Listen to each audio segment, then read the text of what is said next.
వచ్చిన ఒక రూమరే అనుకోండి, మీరు పెళ్లి కాకముందు ఇక్కడ వెంకటరావు నగర్ లో ఉన్నప్పుడు ఊరికే ఇల్లు మార్చారు, బాగా గొడవ చేసేస్తారు అన్నట్టుగా వచ్చాయి. సో అవి ఎంతవరకు నిజం అంటారు? ఇల్లులు అయితే మార్చలేదు, అది రాంగ్ ఇన్ఫర్మేషన్ వచ్చింది.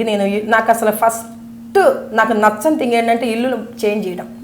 ఎందుకంటే నేను పెళ్లి కాకముందే నా ఇల్లు, నా సోఫా, నా యూ షేప్ సోఫా, ఇల్లుని మంచిగా పెట్టుకోవాలి, నా షీల్డ్లు ఎప్పుడు తుడిపించాలి పనుల చేత, తర్వాత నా ఫ్రిడ్జ్ ఇక్కడ ఉండాలి, నా డబుల్ కాట్ ఇట్లా ఉండాలి, అద్దం ఉండాలి, నాకు ఇట్లా ఉండేది కొంచెం, నాకు అవన్నీ ఇష్టం. సో నేను ఇల్లు ఉన్నప్పుడు ఇల్లులు అన్నీ మారుస్తూ ఉంటాయి, పాడైపోతాయి కదా. ఫస్ట్ అసలు ఇల్లు మార్చాల్సినంత అవసరం ఏంటి? గొడవలు పెట్టుకుంటా అంటే మాత్రం దానికి నేను ఒక రీజన్ చెప్తా. ఎవరన్నా ఏమన్నా అంటే నేను ఊరుకునేదాన్ని కాదు, నేను ముందే చెప్పాను, కొంచెం ధైర్యంగా ఉండేదాన్ని. నాకు గొడవలు, అది గొడవ అవుతుందో లేదో తెలియదు, కానీ నేను కొంచెం ర్యాష్గానే మాట్లాడేదాన్ని.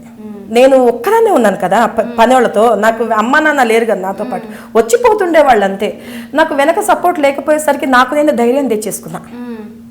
ఆల్రెడీ నేను ధైర్యం తెచ్చేసుకున్నా, నాకు నేను నా ఇండస్ట్రీ నాకు అది ముందు లెసన్ లాగా ఒకటి నేర్చేసుకున్నా. ఒక్కదాన్ని ఉన్నప్పుడు when I was with my friends, చెప్పాను కదా ఒక ఫ్రెండ్తో ఉండేదాన్ని, తర్వాత అలా అలా అలా అలా అలా జస్ట్ 2 years నేను కష్టపడ్డా. అట్లా ఒక్కసారి నా ఫర్నిచరు, నేను ఒక ఇల్లు క్రియేట్ చేసుకున్న తర్వాత నేను అదే ఇంట్లో ఉన్న, వెంగళరావు నగర్లోనే ఉన్నా, అదే ఆశ్రిత ఎన్క్లేవ్, అదే 504లో ఉన్నా. తర్వాత వాళ్ళు ఏం చేస్తారంటే, ఈ సినిమా అమ్మాయి నైట్లో కొన్నిసార్లు లేట్ నైట్ అవుతుంది, గేటు వాచ్మెన్ తీయాలి, ఫ్లాట్ కదా అది, వాచ్మెన్ తీయాలి. ఈ వాచ్మెన్ వెళ్ళిపోయి ఒక కమిటీ ఉంటుంది కదా, ప్రెసిడెంట్, వైస్ ప్రెసిడెంట్, ట్రెజరరు, ఇలా సెక్రటరీ, ఫ్లాట్స్కి ఉంటారు కదా, వాళ్ళకి వెళ్ళి చెప్పేసేవాడు, అమ్మ రాత్రి 3 గంటలకు వచ్చింది, అమ్మ నాకు 4 o'clock వచ్చింది, పొద్దున్నే 6కి వెళ్ళిపోయింది. ఒక్కదాన్నే ఉండేదాన్ని కదా, ఈయన అన్ని అప్డేట్స్ ఇస్తూ ఉండేవాడు వాళ్ళకి. మరి వాచ్మెన్ కదా, ప్రతి ఒక్కళ్ళు అప్డేట్ కావాలి కదా, అందులో మనం కొంచెం స్పెషల్గా ఉన్నాం కదా. తర్వాత నేను పెళ్లి కాకముందు ఏంటంటే నాకు కొంచెం ఎవ్రీ సాటర్డే డిస్కోస్కి వెళ్ళడం నాకు బాగా అలవాటు, నాకు ఇష్టం. కొంచెం 1 week అంతా కష్టపడి పనిచేసాం కదా, కొంచెంసేపు డాన్స్, నాకు డాన్స్ అంటే చాలా ఇష్టం కాబట్టి డాన్స్ వేసుకుందాం. అలా సాటర్డే డిస్కోకి వెళ్ళినప్పుడు midnight 1 o'clock రావటం. గ్రీన్ పార్క్ అని ఒక హోటల్ ఉండేది అప్పట్లో, ఇప్పుడు మార్చేసినట్టున్నారు పేరు. midnight బిర్యానీ అని దొరికేది 12 o'clockకి, వెళ్ళి బిర్యానీ తిని రావటం. పనుల్లో నాకు ఫ్రెండ్స్ అంటే నాకు డాన్స్ ఇన్స్టిట్యూట్ ఉండేది, చెప్పడం మర్చిపోయా. వెంగా బాయ్స్ వెస్టర్న్ డాన్స్ ఇన్స్టిట్యూట్ అని అది పెట్టాను. అది మాస్టర్స్ని పెట్టి అందులో కొంతమంది లేడీస్ కానీ ఫ్రెండ్స్ లాగా, అంటే మన ఏజ్ గ్రూప్ వాళ్ళతో డ్యాన్స్ నేర్చుకోవడానికి వచ్చిన వాళ్ళతో వాళ్ళని తీసుకొని డబ్బులేనే పెట్టేదాన్ని, ఎందుకంటే నేను మనీ సంపాదిస్తున్నాను కాబట్టి అక్కడికి. తర్వాత బ్యూటీ పార్లర్, శోభాస్ బ్యూటీ పార్లర్ అని అందులోనే పెట్టా, మార్నింగ్ పార్లర్, ఈవినింగ్ డ్యాన్స్. అలా ఖాళీగా ఉండకుండా ఒక్కదాన్నే ఉన్నాను, డిపెండెంట్ని కాదు, నాకు ఏమీ ప్రాబ్లం ఏం లేదు, అలా పెట్టాను. అలా కొంచెం మంది ఫ్రెండ్స్ అయ్యారు, బట్ నాట్ ఇండస్ట్రీ. వాళ్ళ ఇండస్ట్రీలో నాకు ఎవరు ఫ్రెండ్స్ లేరు. అందరూ హాయ్ అంటే అందరూ బాగా మాట్లాడతారు, హలో. మరి ఇంటికి వెళ్ళిపోయి, షాపింగ్కి వెళ్ళిపోయి, సినిమాలకు వెళ్ళిపోయేంత ఫ్రెండ్స్ అయితే ఎవరు లేరు నాకు, ఎవరు లేరు, అంత బయట వాళ్ళు 2-3. అలా వెళ్ళినప్పుడు ఇది అప్డేట్ ఇచ్చాడు. అప్డేట్ ఇస్తే వీళ్ళంతా ఏమనుకున్నారంటే ఒక యూనిటీగా ఏర్పడిపోయి, ఈవిడేంటి అసలు ఒక్కతే వస్తుంది, రేపు పొద్దున ఏమన్నా అయిందనుకో మళ్ళీ మనకి ప్రాబ్లం అవుతుంది, మన అపార్ట్మెంట్కి బ్యాడ్ నేమ్ వస్తుంది, అంత ఫ్యామిలీస్, ఈమె ఒక్కటే ఏంటి ఇట్లా అనుకున్నారు. అనుకున్న తర్వాత ఒకసారి అందరు కలిసి వచ్చారు ఇంటికి, తలుపు కొట్టారు. తలుపు తీసా, మీతో కొంచెం మాట్లాడాలండి అన్నాడు. చెప్పండి అన్న, కూర్చోండి అన్న. నేను కూర్చునే అంత ఏం కాదు, జస్ట్ చెప్పేసి వెళ్ళిపోతామన్నారు. ఓకే చెప్పండి అన్న. మా ఫ్లాట్స్లో బ్యాచులర్స్ని ఉండనివ్వట్లేదు మేము, ఏమనుకోకుండా మీ ఓనర్కి చెప్పి మీరు ఖాళీ చేస్తారా అన్నారు. నాకు షాక్ అసలు, అంటే నాకు పెళ్లి కాలేదు కదా, బ్యాచులర్ని. వాళ్ళ ఉద్దేశం ఏంటంటే సినిమా అమ్మాయిని పంపించేయాలి, వాళ్ళ ఇంటర్నల్ ఉంది, లోపల ఉంది, కానీ బయటికి చెప్తే నేను ఎక్కడ బాధపడతాను. సో నాకు ఫ్రెండ్స్ కూడా లేరు ఇంటికి రావడానికి. నేను మాట్లాడితే పొద్దున్నే డాన్స్ ఇన్స్టిట్యూట్లో ఉంటా, మళ్ళీ ఒక్కదాన్నే వస్తాను, నాకు పనులు, నేను గోలా అట్లా ఉండేదాన్ని. ఎట్లయినా సరే ఈ అమ్మాయిని ఖాళీ చేయించాలనుకొని, బ్యాచులర్స్ వద్దండి, బ్యాచులర్స్ని మేము వీఆర్ నాట్ అంటే ఎలౌ చేయట్లేదు, సో అంత ఫ్యామిలీసే కాబట్టి మీరు వెళ్తారా.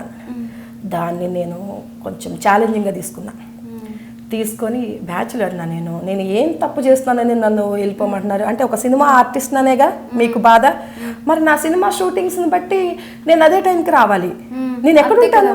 ఇప్పుడు నేను ఫ్లైట్ దిగాను 1 o'clockకి నేను ఫ్లైట్లో వచ్చాను మన ఢిల్లీ నుంచి ఫ్లైట్లో వచ్చాను. అది ఆ ఫ్లైట్ 10-11 అయింది. అక్కడ నుంచి బేగంపేటలో ఉండేవి అప్పుడు ఫ్లైట్ ఎయిర్పోర్ట్. అక్కడ నుంచి ఇక్కడ రావడానికి ఎట్లయినా 1 hour పడుతుంది, ½ an hour అట్లా. ఇంటికి వచ్చేసరికి అంతే పడుతుంది. నేను ఆ ఎయిర్పోర్ట్లో ఉండలేదుగా తెల్లారి రావడానికి. మళ్ళీ తెల్లారి పొద్దున్న వస్తే అదొక గోల, ఇది నైట్ అంతా ఎక్కడ ఉండి వచ్చింది తెల్లారి వచ్చిందని అది చెప్పుకుంటారు. ఏంటి గోల, మరి నేను ఇండస్ట్రీ అమ్మాయిని, నాకు ఇట్లానే ఉంటాయి టైమింగ్స్ అని మా ఓనర్ దగ్గరికి వెళ్ళా. అది డాక్టర్ రెడ్డి ల్యాబ్స్,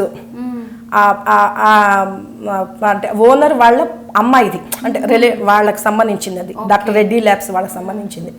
బసవిరెడ్డి గారని ఓనర్. వెళ్ళేసేసి రెంట్ ఇవ్వడానికి వెళ్ళినట్టుగా వెళ్ళి, ఎందుకండి 3,500 రెంట్, అప్పట్లో 3,500 రెంట్, మీకు అంత డబ్బు ఉంది కదా అమ్మేసుకోరాదండి ఫ్లాట్స్ అన్ని, ఏదో మాట్లాడి చెప్పా. వాళ్ళ వైఫ్ కూడా నాకు క్లోజ్. అవునండి ఆ ఫ్లాట్ అమ్మాలనుకుంటున్నాం మేము. ఏంటి అంటే వీళ్ళు ఆయనకి ఫోన్ చేస్తారు ఆల్రెడీ ఓనర్కి, ఇలా మా ఇంట్లో అమ్మాయిని ఖాళీ చేయించేసేయండి, బ్యాచులర్స్ మేము వద్దాం అనుకుంటున్నాము, నైట్లలో వాచ్మెన్ 1 గంటకు లెగాల్సి వస్తుందంట, 2 గంటలు లెగాల్సి వస్తుందంట, లేచి తలుపులు. నాకు కారు ఉంది కదా, ఎసెంట్ ఉండేది నాకు, కారు లోపల పెట్టాలి. ఒక్కదాన్ని అయితే ఎక్కడో పక్క గేట్లోంచో ఎట్లనో వెళ్ళిపోయేవాళ్ళు, వాచ్మెన్ అంత అవసరం లేకుండా కారు లోపల పెట్టాలిగా, పక్క వాచ్మెన్ లెగాలి, తాళం వేస్తాడు కదా గేట్కి. సో అని ఇచ్చారంట. అవునండి, ఆయన కూడా నాకు అమ్మాలని కాదు, అమ్మేసేద్దాం, నన్ను ఖాళీ చేయించేద్దాం. Okay okay. సో ఖాళీ మీరు అమ్మాలనుకుంటున్నాం అన్నాడు. ఖాళీ చేయమని చెప్పలేదు ఆయన, అబద్ధం ఎందుకు.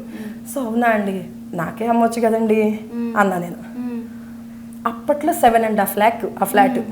ఇవాళ రోజున 30 లక్షలు ఎంతో ఉంది, కానీ అప్పుడు సంగతి చెప్తున్నా.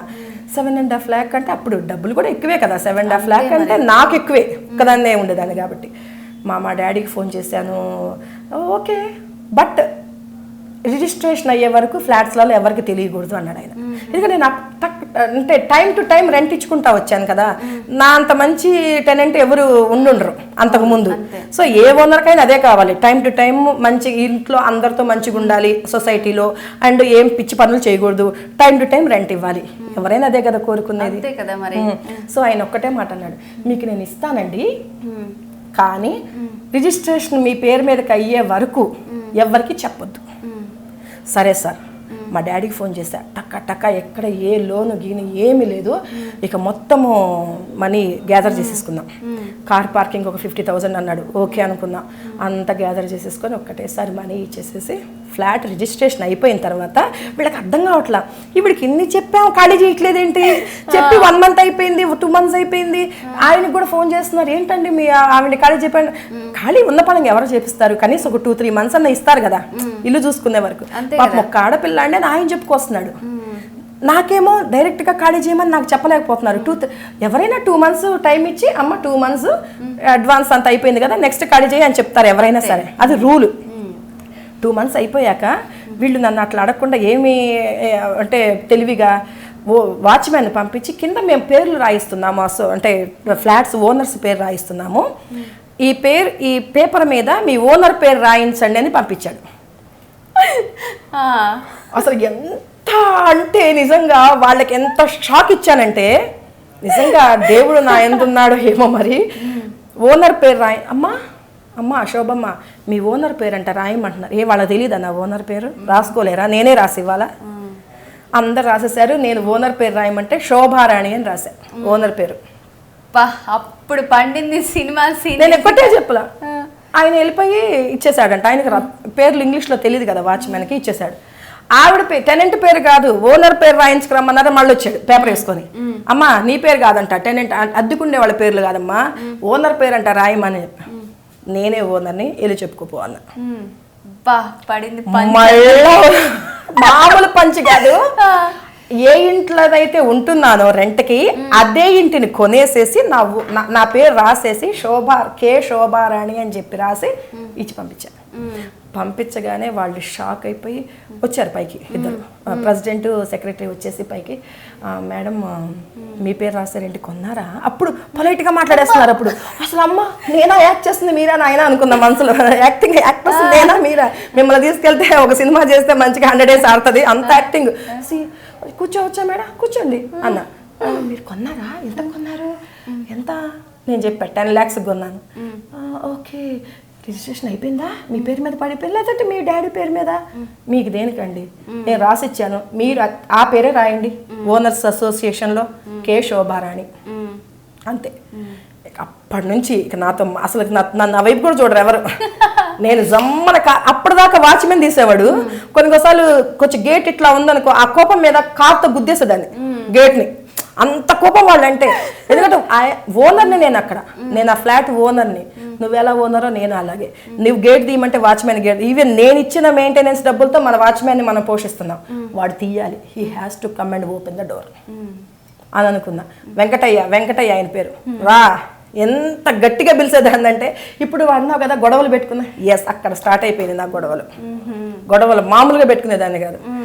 ఏంటి వాటర్ గురించి, దేని గురించి అని, ఎందుకు నాకున్న రైట్స్ అడిగే రైట్స్, మెయింటెనెన్స్ ఇస్తున్నా ఓనర్ని, మాట్లాడితే ఓనర్ని, మొత్తం రివెంజ్ తీర్చుకున్నారు అనమాట. మామూలుగా కాదు, అట్లా ఇల్లు కొనేసానబ్బా నేను. అంత 20 when I was 25, 26 like that నాకు ఓన్ హౌస్ ఉంది, వచ్చేసింది own house. Hi and hello to everybody. I am Indu Anand, a Telugu actress, and I would like all of you to subscribe to the Telugu popular channel of YouTube. Please do subscribe.